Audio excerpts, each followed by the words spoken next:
اعوذ باللہ من الشیطان الرجیم بسم اللہ الرحمن الرحیم الحمد للہ رب العالمین الصلاة والسلام علی اشرف الخلق محمد وآلہ الطیبین الطاہرین وعجل فرجہم.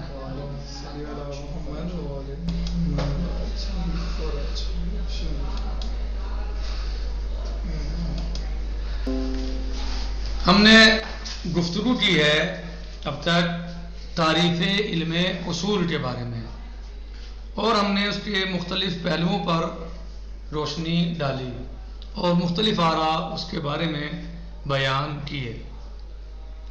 اور سب سے پہلے مشہور کی تعریف آئی.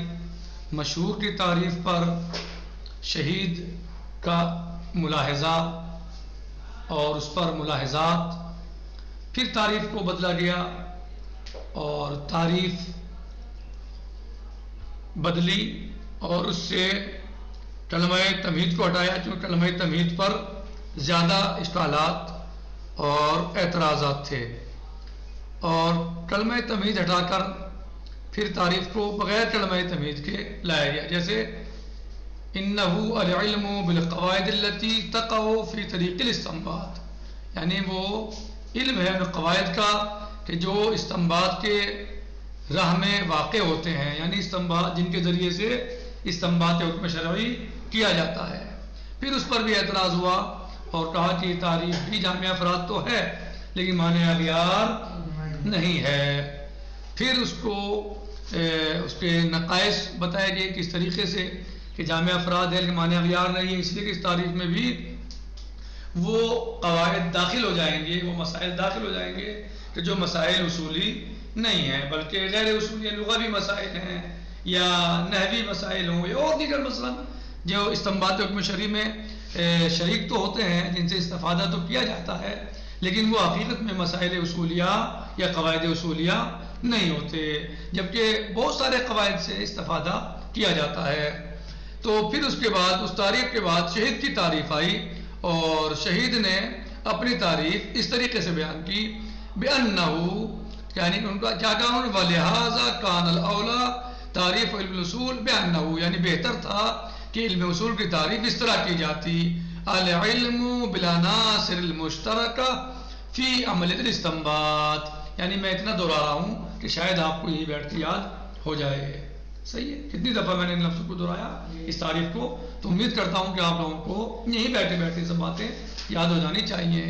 حالانکہ کافی دہرایا جا رہا ہے لیکن یہ دہرانا عبث اور بیکار نہیں ہے، بلکہ اس لیے ہے تاکہ آپ کے دماغ میں بیٹھ جائے. بار بار دہرایا جا رہا ہے کہ علم ہے عناصر مشترکہ کا عملیہ استنباط میں. پھر ہماری بحث ہوئی تھی عناصر مشترکہ کے بارے میں، ہم نے گفتگو کی تھی.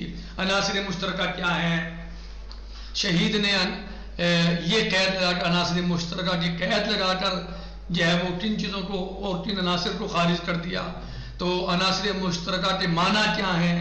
خود مشترک ہے یا مشترک ہے، یعنی مشترکہ صحیح ہے یا مشترکہ صحیح ہے، نہیں وہ سب باتیں آپ کو بتائی گئی تھی. اور عناصر خاصہ اور عناصر مشترکہ میں کیا فرق ہے؟ صحیح. تو عناصر خاصہ ظاہر سی بات ہے، جو عناصر خاصہ ہیں ان کا مطلب آپ نفس سے سمجھ سکتے ہیں، جو کبھی واقع ہو جائیں کسی مثلا استنباط حکم شرعی میں کسی ایک خاص موضوع یا خاص عنوان کے تحت. یہ عناصر مشترکہ کیا ہیں؟ جو جن کی تکرار ہوتی ہو، جنہیں بار بار استعمال کیا جاتا ہو، جن سے بار بار فائدہ اٹھایا جاتا ہو استنباط حکم شرعی میں، یعنی قاعدے وہ قواعد اور قوانین جن کی تکرار ہوتی ہو کہاں؟ استنباط حکم شرعی میں، اور ایک باب میں نہیں بلکہ جہاں بھی ان کی ضرورت پڑتی ہو وہ استعمال ہوتے ہوں. جیسے کہ آپ نے دیکھا کہ مثلا کلمہ شہید ہے، کلمہ شہید صرف اور صرف لغوی اعتبار سے تیمم کے مسئلے میں اس کی ہمیں حاجت پڑے گی. صحیح ہے، برخلاف صیغہ امر کے. صیغہ امر کی آپ کو ہر باب میں ضرورت پڑ سکتی ہے. اقیم الصلاۃ ہے تو نماز کے باب میں ضرورت پڑ گئی، آت الزکوٰۃ ہے تو زکوٰۃ کے باب میں ضرورت پڑ گئی، حج کے مسئلے میں آیا ہے تو حج میں ضرورت، یعنی اس کی تکرار ہوتی رہتی ہے. تو لہٰذا عنصر خاص اور عنصر عام یعنی عنصر مشترک میں یہ فرق ہے کہ یعنی عنصر مشترک جس کی تکرار کی جاتی ہو بار بار. مثلا عنصر خاص مثلا استعمال ہوتا ہے مثلا روایت زبارہ مثلا یا مثلا زبارہ ثقہ مثلا یا اور دیگر کسی اور کے بارے میں آپ مثلا مثال دے رہا ہوں مثلا کہ فلاں ثقہ ہے صحیح ہے تو یہ روایت جو مثلا جو ثقہ کا مسئلہ ہے یہ خاص مسئلہ ہے صحیح یعنی روایت کے مسئلے میں آپ اس سے استفادہ کر سکتے ہیں. لیکن اگر جو ہے وہ جو معاملات ہم مثلا قواعد فقہیہ ہیں جن کو قواعد اصولیہ جو ہیں ان کا ہم ہر مقام پر اور ہر میدان میں فائدہ اٹھاتے ہیں. مثلا خبر ثقہ کے بارے میں یہ ہے کہ مثلا وہ حجت ہے تو خبر ثقہ حجت ہے تو یہ ایک موضوع مثلا ایک خاص موقع کے لیے ہے.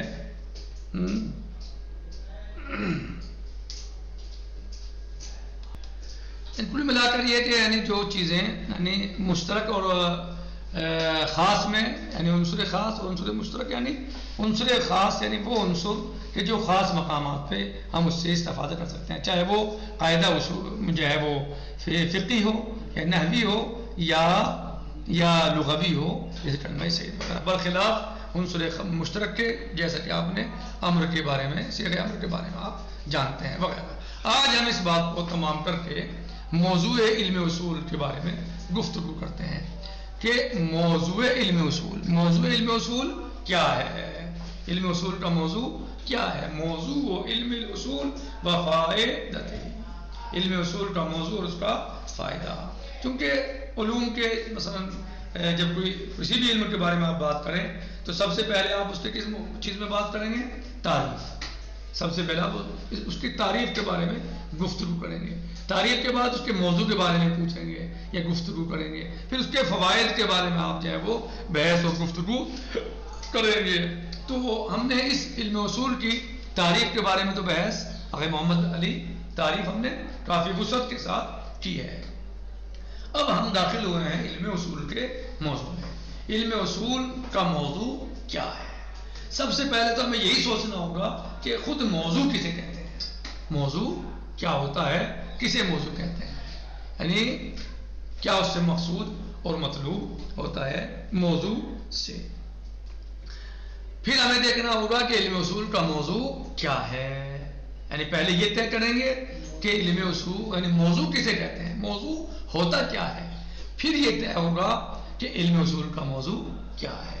اور پھر یہ طے ہوگا کہ جب علم اصول آپ دقت کے ساتھ لے کے چل رہے ہیں کہ صاحب تعریف میں اتنی بحث, اتنے اشکالات, اتنے اعتراضات, اتنے چرچے اور اتنے ملاحظات, اور پھر مثلا جو ہے وہ آپ موضوع کے بارے میں جانیں گے کہ موضوع کیا ہے, کسے کہتے ہیں, اور پھر علم اصول کا موضوع کیا ہے. تو ظاہر سی بات ہے اب اس کا فائدہ بھی تو دیکھیں بھائی علم اصول کا فائدہ ہے کیا. یہ بحث مفید ہے یا بس ہے؟ اس کا فائدہ کیا, علم اصول کیوں پڑھایا جاتا ہے, اس کے فائدہ, اس کی غرض و غایت کیا ہے, ان سب باتوں کے بارے میں ہم بحث انشاءاللہ کریں. تو موضوع, خود موضوع کسے کہتے ہیں؟ موضوع یعنی عبارت ہے ان مسائل کے مجموعے کا کہ جو اس علم میں بیان کیا جاتا ہے. یعنی وہ ان مسائل کا مجموعہ جو اس علم میں بیان کیا جا رہا ہے اور اس کو کوئی ایک عنوان دے دینا, اسے موضوع کہتے ہیں. ان مسائل کا مجموعہ جو اس علم میں بیان کیا جا رہا ہے اور اس کو ایک خاص عنوان دے دینا, یہ موضوع کہلاتا ہے. اور یہ عنوان جامع ہونا چاہیے. یعنی عنوان کیا ہوتا ہے؟ جامع ہوتا ہے ان تمام مسائل کے مجموعے کو. ان تمام مسائل کے مجموعے کو موضوع کہا جاتا ہے. ان تمام مسائل کے مجموعے کے عنوان کو موضوع کہا جاتا ہے جو مسائل اس علم میں استعمال ہوتے ہیں, جس علم کا وہ موضوع ہوتا ہے. یعنی موضوع عنوان جامع ہے. موضوع کیا ہے؟ عنوان جامع ہے جو تمام مسائل کے مجموعے کو اپنے اندر لیے ہوئے ہے. سمجھ میں آیا گا محمد فرحان صاحب؟ یعنی کیا ہے موضوع کسے کہتے ہیں؟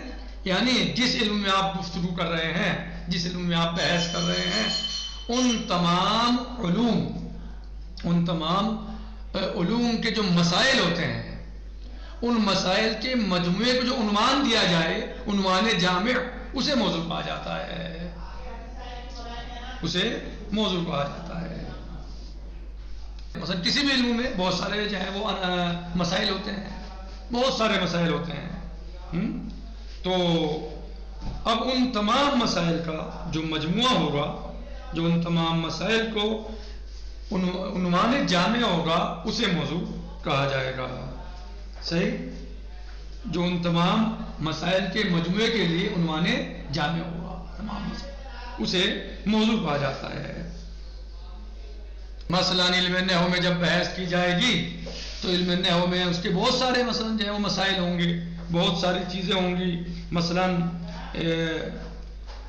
الفاعل مرفوع والمفعول منصوب والمضاف مجرور، مثلا مضاف مثلا وتمیز منصوب والفعل مضارع معرب وفعل ماضی مبنی اور والحرف مبنی، یہ سب کیا ہے؟ مسائل ہیں۔ یہ کیا ہے کہ مسائل ہیں؟ علم نحو کے مسائل ہیں۔ تو جب ان سب کے مجموعے کا کوئی خاص عنوان دیا جائے، ایسا عنوان جو ان سب کو جامع ہو، اسے موضوع کہا جاتا ہے۔ صحیح؟ تو علم اصول میں بھی جو علم اصول کے تمام مسائل کے مجموعے کا عنوان جامع ہو، اسے موضوع کہا جائے گا۔ اب وہ ہے کیا؟ وہ انشاءاللہ کل آئے گا۔ والحمدللہ رب العالمین، والسلام علیکم ورحمۃ اللہ وبرکاتہ، فی امان اللہ، خدا حافظ۔ اللہ حافظ۔